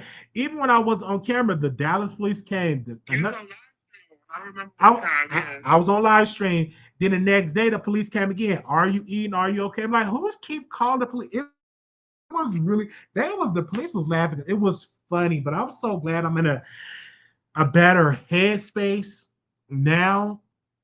I'm so glad. And if y'all notice that I don't go on live like I used to, like I'm trying to revamp and try to get myself together and really come out on this full flush because I prioritize sleep. I prioritize all this. When I was in my zone, doing having these breakdowns, I wasn't sleeping. I was up 24, 48, 72 hours just doing videos. Then stopped, kept doing videos. I would go to sleep for an hour. The live stream so long, going live. Like, it's not healthy doing that. It's just not healthy. Just like what, yeah, it's just not healthy doing it. It was funny because y'all was laughing. Like, I was creating all these good ideas. That I'm in love with Donald, something about the name of Trump. That just came out of the blue. I created that. I was listening to the song and I put Trump in there. I didn't pre-plan it. It just happened. And I was singing hitting that high note. Then that woman gave me $10. It was a mess. It was a mess, y'all. You have the key when you was at the airport. Remember the African group? The Yeah. boys? Uh-huh. I can't remember. I was literally at the airport. Like it was bad, y'all. I could have lost my life. Mm. And I screamed. I was at the airport. Y'all was watching. I'm like, is y'all seeing this stuff? Because it was getting to the point people was scared to comment because I was blocking people. So y'all had no choice but to watch it. But I'm gonna share something. Ray J is the truth. The algorithm supports crash outs. When you crash out, the views go up. I don't care what nobody say. I can stop this live stream, go out on the strip, act a plump fool, and views will be through the roof. It is what it is. It's just a sidebar because I was on Beagle from I got up this morning and so just now I didn't even know you live. It's crazy. We just love mess, and that's they love mess. I can literally stop this live stream, go take off my shirt, act a plump fool on the strip, and phone call, and I get it. 20,000 views. 20,000 views, 30,000 views. People want to share. They will share shit. And not only that, they will contact real family members. Like, they would contact my mom. It was crazy. Like, they were contacting my mom. Like, he's on the strip. He's saying about Donald Trump. It was getting to the point my mom was mad because she doesn't like when people contact her about her adult children. It irks her. Yeah. Seems like, why y'all contacting me about Marquise? He's grown. It's nothing. What can I do? So she was pissed. She cussed me out. She said, do you think Trump give a F about you? Stay off that blankety blank script. Like, I couldn't say nothing. My mom was mad because I'm like, oh, they really, really contacted her and sharing the link to her. Because people love mess. People love mess and stuff like that. When I went on that Madison, it was, see, this is something else. Then I wrote my mom a letter. This was before the Walmart situation. I wrote my mom a letter. I wrote my sister a letter. To this day, I don't know what I put in the letter. I literally wrote it and mailed it to her. Mailed it to her. I think I. After when your sister called and she was arguing with, she was upset with your mom. That was after. Drinking. Yeah, that was after. And I wrote a letter to my sister and I wrote a letter to my mom. I remember that. Went to the post office and sent them letters. I did because when they send drama to me, what more I get into these urges? Let me protect my niece because it was trash. It was sad. That's the like it was sad. And this is why people would hit me up. They was like, "Why you don't watch Zeus? Or why you don't watch that?" I have real drama, real, and that's the only thing that keep me from not going home is because you see real drama. Like my family, like if it's something real, real serious, then my sister's gonna call. Like, oh Lord, she not calling and say, "Hey, how you doing? How was your day?" She calling what's a mess, and that will affect me. So if you go back home, you see all this drama, you see all this mess and stuff like that. I do feel bad. Like it's like, and then when what I try to do, I try to be Superman, but they'll turn on you like, what you doing? You doing too much. I'm like, what hell can y'all stop with all the mess? Then I wanted to put all these fires, but it was a mess, and it was really. And then I was literally smoking too much because I was stressed out. So I didn't even know. This is when I knew that I had a problem a little bit. I was online rolling up the blunt. Y'all still on camera. Y'all still watching me. I'm literally rolling up. I forgot that I got so comfortable that I'm rolling up the blunt. And then you took the screenshot, or somebody took the screenshot and sending me the screenshot of me rolling up the blunt. I said, "Oh, let me get off the line. Oh, let me get off the." When I tell you I was comfortable, I got so comfortable, I forgot that the camera was on. And I was literally rolling up the blunt, and it was like a lot of stress. And I was smoking a lot because I was like, this is like something because everybody was smoking. I'm like, well, let me smoke. And then I was mad. I remember I told the weed man, I said, listen, let me get about $100 worth. I don't know the terminology. And it was a lot of weed. And I was just rolling up, smoking like crazy. Because it was always, I'm like, let me just, if I'm gonna deal with some drama, let me be high dealing with it. Mm-hmm. But thank you for being here. Because like you seen a lot. You was one of the top supporters that watched the crash out. Now y'all know. But the Walmart situation, I just will never forget it at all. I never had it was a long time when we had 1,000 people, and I wasn't even looking at the views like that. But I'm like, all this point, and I didn't even know the impact of it until jail, when I went to jail. And it was like I didn't know how serious it was until like now I know what I did was very, very serious. And it was really, really something. And I just got a DM because somebody was playing it in the B sector and everybody was watching it. And I'm like, oh my gosh, it was this was worse than the library situation.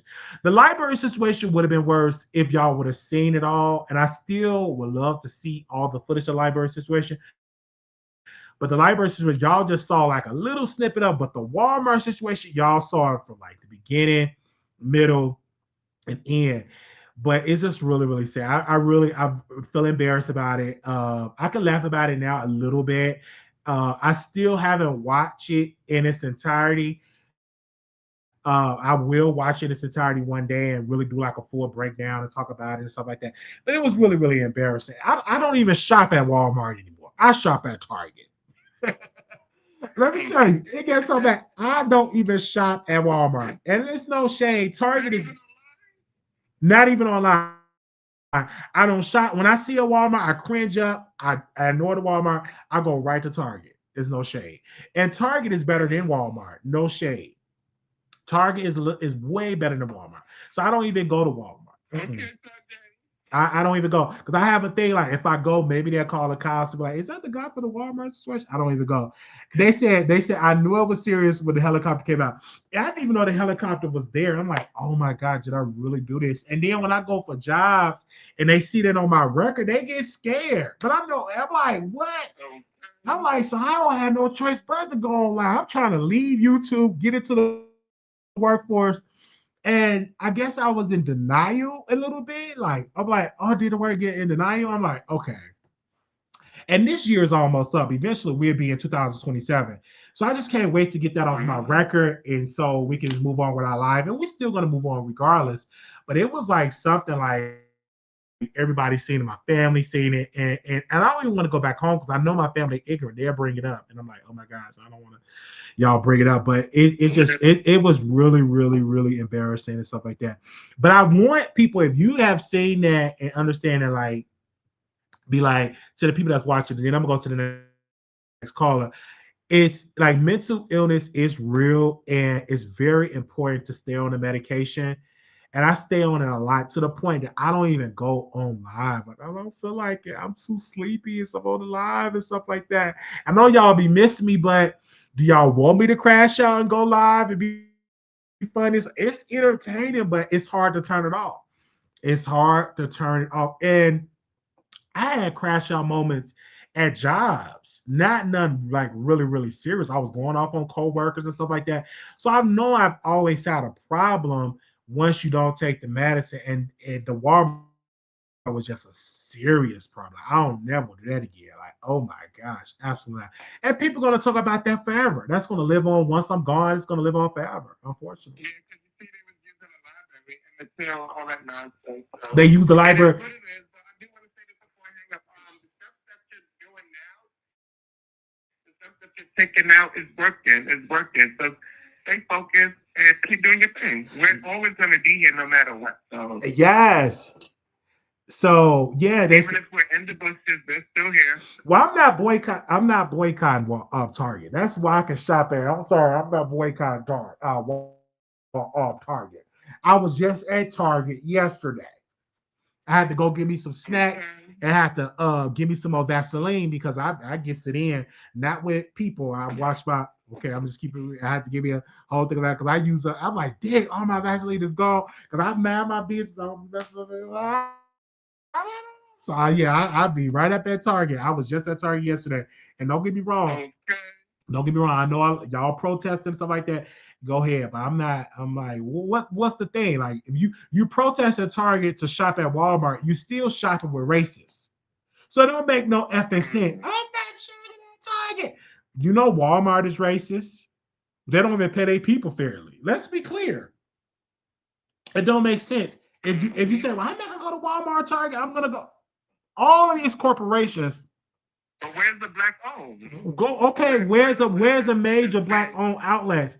And it don't make sense. And don't be telling people, That you can get your items in within two days yes. or a day, or you know what I'm saying? Like, Like I'm saying, like I don't understand it. I'm like, y'all sit here, y'all talking about protest something, and then y'all say, well, go like all of these stores don't care about black people.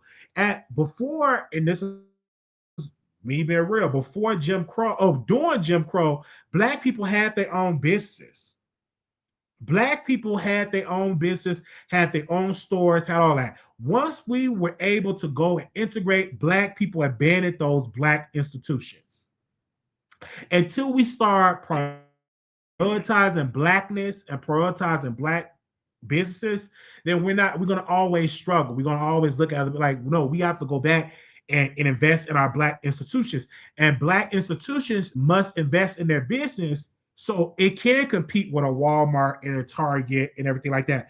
But if millions of people supporting black-owned institutions, they can't compete with these major outlets because at one point we had black transportation services, black hotels, black black clubs, we had black bookstores, we had black restaurants, we had a whole black ecosystem during the one of the worst racial times in the history of our country, and black people were thriving. So we have to get back to we had black banks. So we have to get back to that and support that. So again, but just protesting at Target, but then going up the street to Walmart, and not helping. No, I love Vaseline. I could have did a baby oil, but I love Vaseline. It is what it is. Yeah, we in the down, we have a very own particular thing that we use, and it's just shame. It's a very particular thing that I use, and you get used to. I'm like, oh my gosh, the baby oil thing. I'm not doing the baby oil thing because I think of Didi, and I'm like, I'm not gonna do it at all with the baby oil thing, with the whole Diddy stuff. Nope, no shame. No good. But thank Well, you I'm for gonna just look at the picture. thank you. Okay, let me call. I think we got sis on here, Jada. Let me see if we can call her. And she called. Let me see if she's still up. Maybe she went to sleep. Let's see.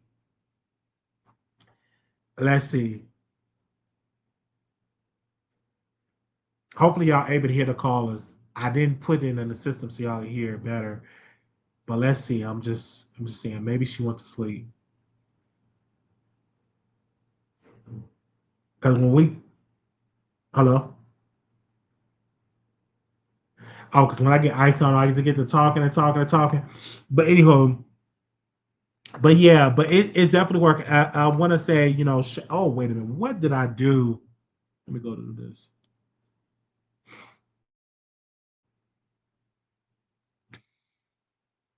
I'm just mad at my business.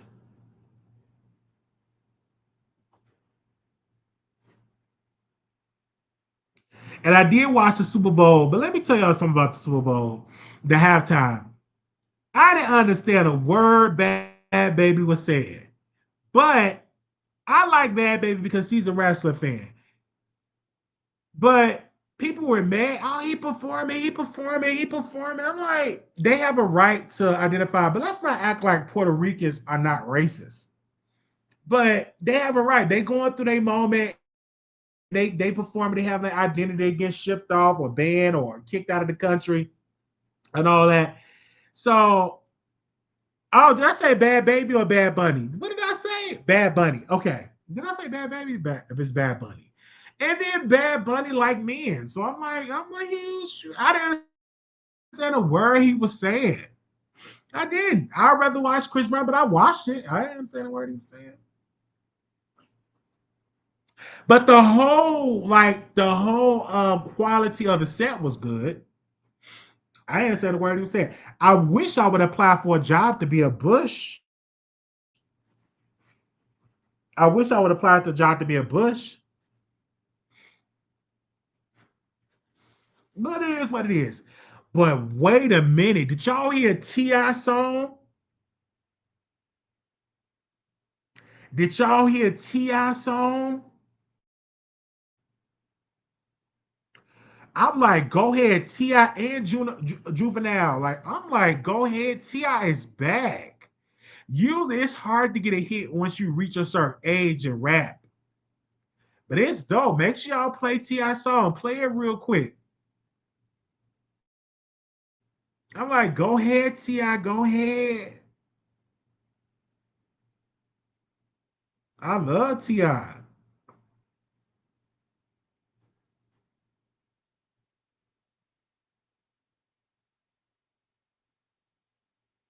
I love Ti. Yeah, I love Ti song for real, for real. It's so good to hear from y'all. I love y'all. This was fun to come on here and talk to y'all. Make sure y'all check out the replay. They said T has a great great grandfather. What?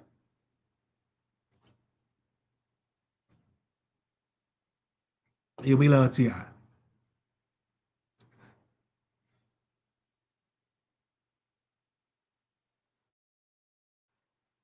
I didn't even think I was gonna be on here for an hour and 33 minutes. I miss y'all.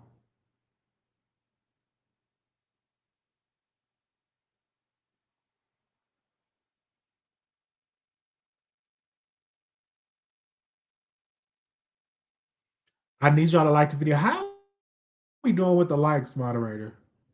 Let me know how we doing with the likes. Make sure y'all hit the like button. Hit that like button.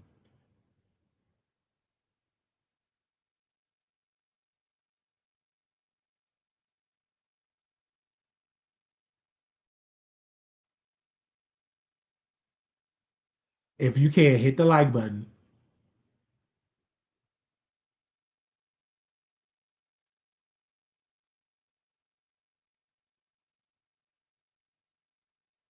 Y'all not liking? Y'all better hit the like button. We ain't got no likes.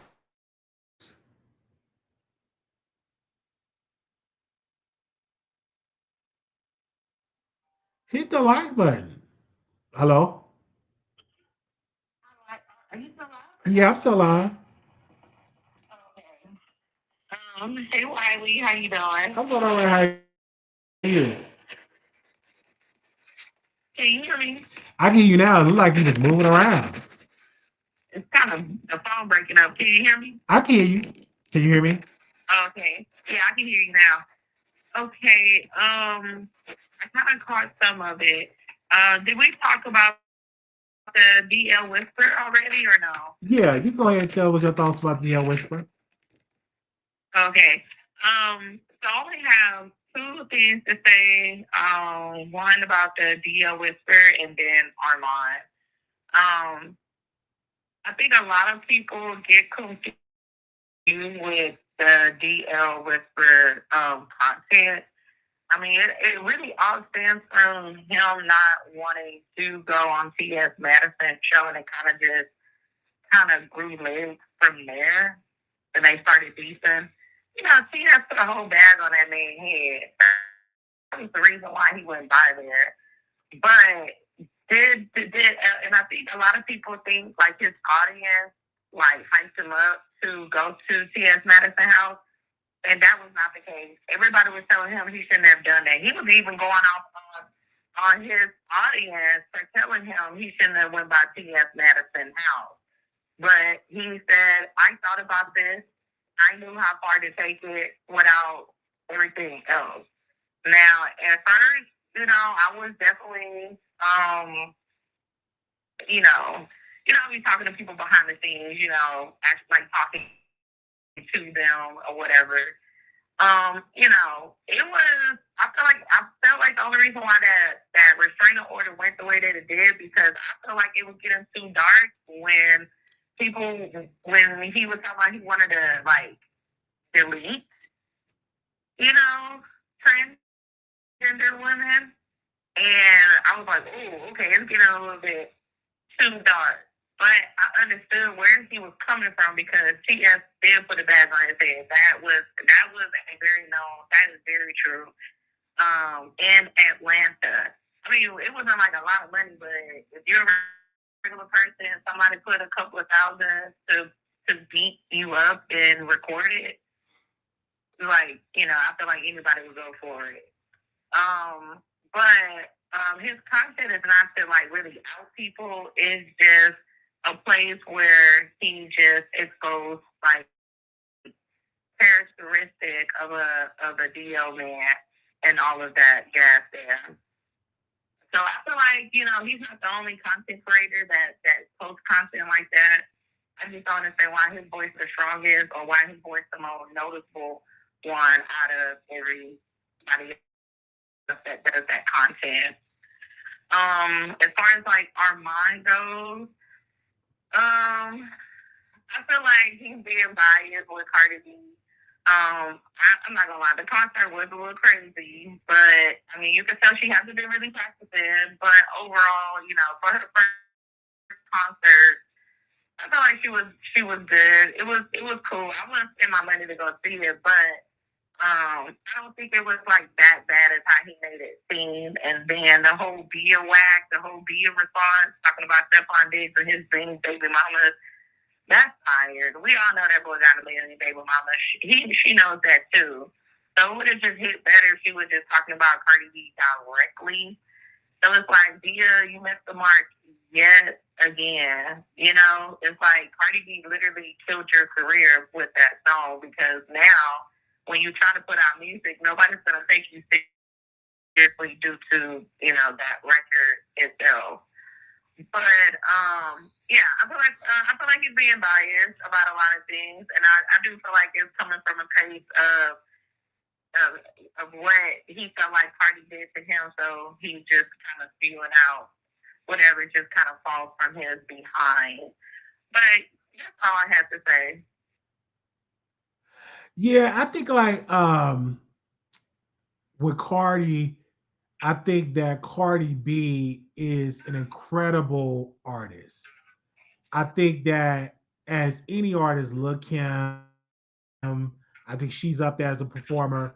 Um, but again, I would love to go to Cardi B concert, no shade, because I think Cardi B is one of the top leading female art. Even hell, because like when you say she's female, you box her in. She even better than some men, because some men can't even pull a concert like Cardi B.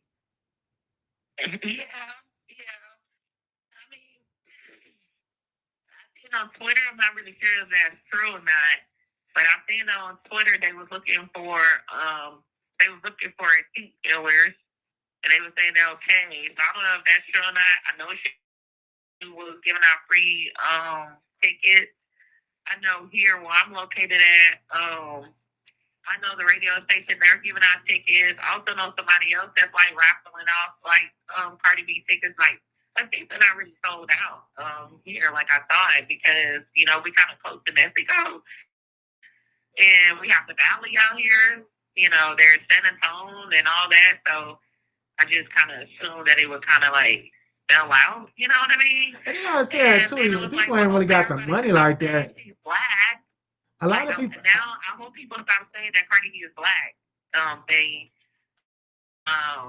or stop saying that her ethnicity and all that is black. She clearly is repping what she is, and she is owning that. So I hope people stop that narrative. Even that whole thing about ICE is kind of like trash to me, because I mean, there's people out here really dying. There's people out here really like really think that they can fight the folks on ICE. You know, so I don't think. I mean, we know she was joking, but you know, nowadays you really don't know who actually believe in. You know, you just never know who's actually taking that information in and really like would take that and actually live by those words. You know what I mean? So I just feel like during this, it's just certain things you just shouldn't say. You know, as a person with such a big platform. You know. Yeah, I did. Somebody put it in the comments, and I agree. It said, "Do you really her Latino fan base are afraid to come to concerts just like with Bad Bunny?" Yeah, I believe that's a good point because if ICE going around, and now they should be more afraid because now that she trashed the Homeland Security, they really will be. I was just thinking that. I'm like, child, you didn't put a whole target on your back. They might try to pull some funny stuff and pull up to the concert or wait around the corner and wait for folks to start driving out to her after them. I said that too. Yeah. I said the same thing. I was like, girl, you should have kept your little color or whatever she said and went on to your little bongo song. You ain't have to say all that. Yeah, because I'm like, She got bear mace. She said she's gonna protect her fans by bear mace, which I know is a lie. which is a lie. Yeah, and like, come on now, she really trying to stand down, go against ICE. I get it, but there's a lot of Hispanic people that don't like black folks. So for them to go through this, I feel bad, but I don't feel so bad. I'm like, because black people been going through a lot of hell for generations, and Hispanics have always sat on the sidelines. Well, I'm not really brown. I'm white, or I don't care. And you know what I'm saying? They really didn't join the fight when black people was out there fighting when our ancestors were fighting for our identity and rights. So again, do I feel bad? Yes, but do I feel? George Floyd, like making fun of Trayvon Martin. You know, I mean, I'm gonna be honest. I got a dog in a fight in there. I'm not in my business.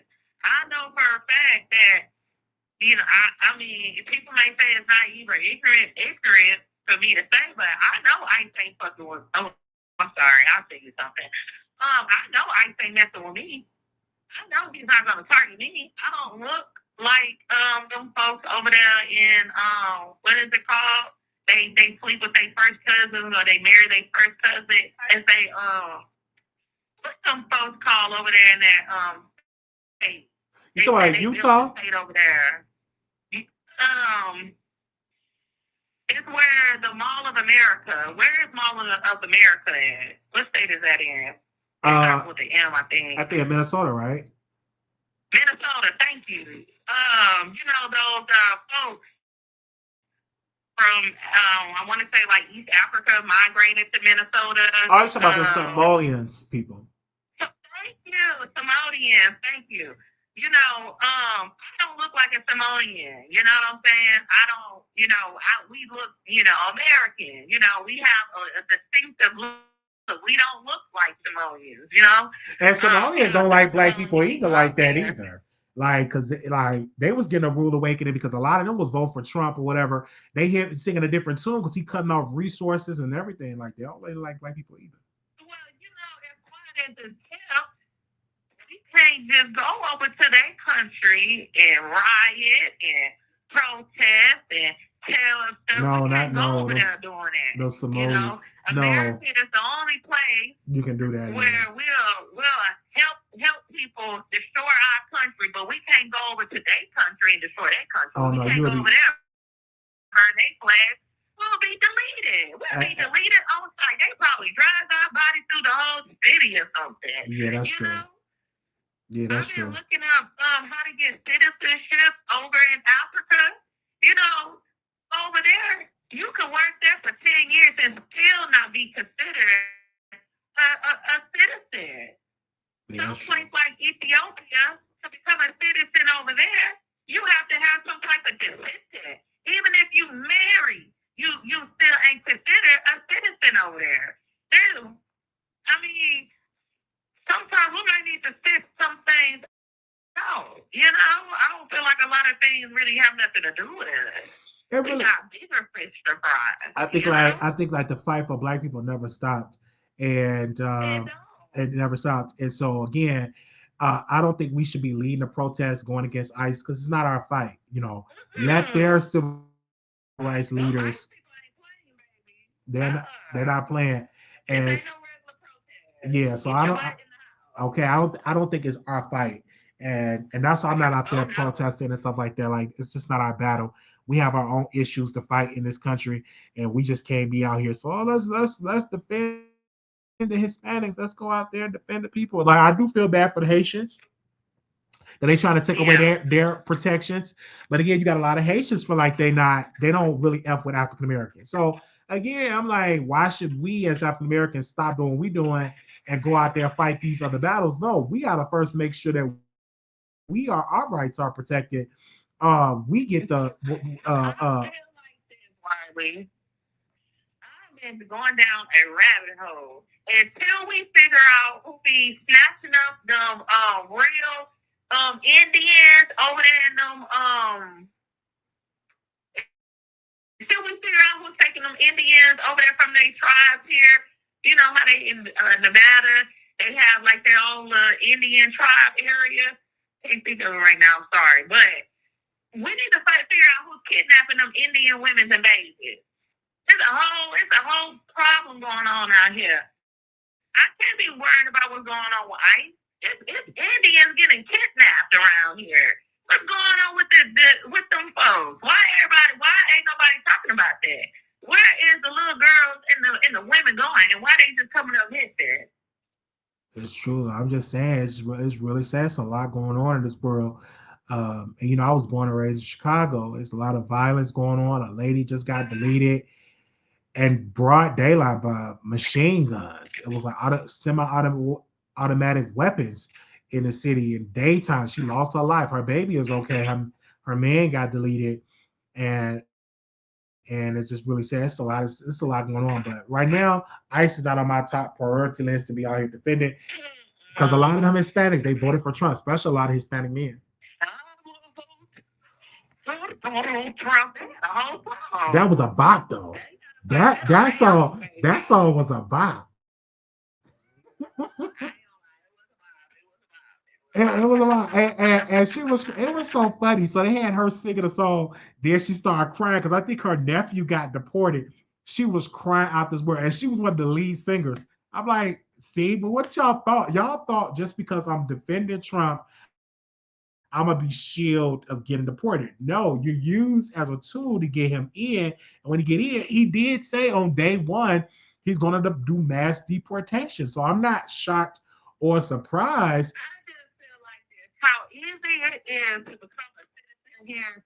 You know, there's no excuse on why certain people procrastinated on renewing whatever they citizenship or however that goes. You know, Yeah, you should go through the so process, and I it's just unfair feel to like those that went through the there's so much process. other random times that so many homeless people out here. It's just like there's stuff going on in our own backyard that we should be focused on. Whatever's going on with ICE and them, I noticed that it's targeting a certain type of demographic, which is not it's not in our color range. I So feel you. No, I feel you. I just that's definitely on the bottom pole of things.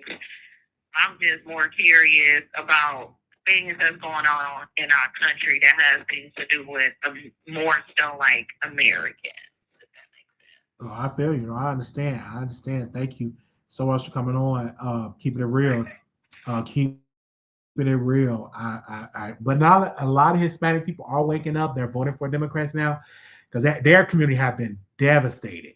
It's so bad that construction work has went up because they don't have a lot of workers. Because a lot of workers are scared to show up to site, and a lot of workers been deported. Yeah, that's true. And when So they talk this, about the economy and people losing their jobs, as far as like when it comes down to like labor work, like driving people around like taxi cab drivers or just like labor work there. It's all because people are trifling. Every time you look up, you hear an Uber story or a Lyft story about some weirdo trying to attack a woman in the back seat, or you see a delivery person scratching their hoo-ha and passing you off the food. Nobody has integrity, but I get it. Customers are a little wacko too, but nobody has integrity. Low key, nobody wants to work, especially if you're born after what 96, 95. Everybody is into the digital world, so they already then said that there's a shortage in money. So I understand why they distracted everybody with these SPN files and everything else because they're working on a one currency. So if you got paper money, you better put it up. My $2 bill on eBay is worth $5,000. So if you got some money, some paper money, put it up, put it in the shoebox, keep it because you may be able to sell it in the next couple of years. And that's all I gotta say. well, thank you so very much for coming on. All right, Wiley. Talk to you soon. All right, fine. And so, are you going to talk Bye. about? Thank you, Pastor Manut. Did I say his name right? Situation. I didn't watch it because it was all down my Facebook timeline. I don't know what is true and what is not true. I believe it's sad. Number one, I would never allow. If we give a backstory, so Pastor Manut, the situation, his cousin's son that he adopted reported him saying that he was getting abused at home, so he couldn't be around the boy. Now he's able to be around the boy. They went on live and he was trashing the little boy on the live and forced the little boy to apologize on Facebook. And I'm like, this is sad, it's crazy. So I didn't really get, I'm like, this is crazy. So I tuned out of it because I'm like, why are you saying all this stuff and having him with all these strangers, knowing that this is going to live on forever? It's all on social media, it's all on Facebook. People are going to talk about it, people are going to share it. Why are you bringing your child up on here? It could have been a false report. It could not have been a false report. We're bringing him on to apologize because you got embarrassed. It's really, really sad. So no, I watched it and I was like, this is crazy. And to see his wife sit there and allow, you got some weird stuff. Some very, very weird stuff. But thank y'all so very much for tuning into the Wiley Show. I love y'all. This has been great. Oh, wait a minute. No, don't drop. Don't drop. Hold on, let me go back to where I was at. This laptop. Okay. This has been a good show today. Thank y'all so very much for tuning in. Thank y'all for interpreting the dreams that I had. I had two incredible dreams. We will have a special guest on the show, and I've been trying to get him on the show forever. So I will announce that and bring him on eventually when he hit the link and come on. Apparently his stepson said he made them take zesty showers, making them pop it or poop it. Let's say pop it. It's crazy. It's really really sad. You got to be careful. It's some weird stuff that's going out here in this world. Like it's sad. Like I don't understand that at all. Like it's just really really really sad, man. It's just crazy. Man. It's so much that's going on in this world. It's just sad. Is what I could just keep. I'm keep using the word sad. 'Cause it is just really really really sad, y'all. But I do want to bring him on the show, so I got to bring somebody on the show and stuff. Like he was saying, he want to come on. And I gotta get him on the show and stuff like that. I have this nasty head cold, and I'm like, why do I got a cold right now? Maybe because the weather has been changing in Vegas. It's been like cold, warm, and stuff. So I got the heat on and stuff like that. But thank you for interpreting the dreams because I had like two dreams or whatever, and it's really been good. Thank y'all for y'all support for coming on. Thank you to the callers that called in. I'm about to end the live. Make sure too, it was a show that I was watching. What was the name of this show that I was watching? Possibly have it on here. Cross. I was like, this show is good. Did y'all see that show called Cross? I was watching that show today, and I was like, it's good. I'm like, did y'all see that show? I'm like, what the world is going on? Like, this show is good. It's a good thriller. It's like it's a good show. And I was sitting like watching it and chilling. It's a really good show. It's called Cross. I told my mom about it. I said, I think you should watch it. I was watching it, it was good. Thank y'all so very much. And we will be live. Y'all see me again when y'all see me, child. But it was really good getting on, and we talked about some good stuff. Make sure y'all check out the replay. Love y'all. Oh, wait a minute. I got to do my ending. Um, they said sleep with your shirt wrapped around your head to sweat the head cold will cold out. Yeah, because I'm like, my nose been running. I'm like, what the world is going on? Then I got to get up because I got to then I got to get up because I got an interview tomorrow, and I'm like, oh my god! So I got to get up early tomorrow. And it'll distract me. I still do the job interviews. I went on so many interviews, you guys. I'm not discouraged and stuff like that. I still go to these job interviews. Still go to these job interviews.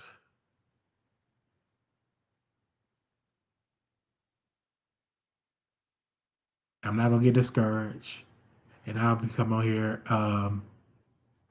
They said fresh juice you need to drink. Thank you. They said good luck, man. Thank you. Definitely need it. You got this. I've been on so many. I'm like, yes. I love y'all. Let me do my closing. Little black boy, you beautiful little black girl. You are enough when times get hard. Always remember to put God first. Y'all have a good night.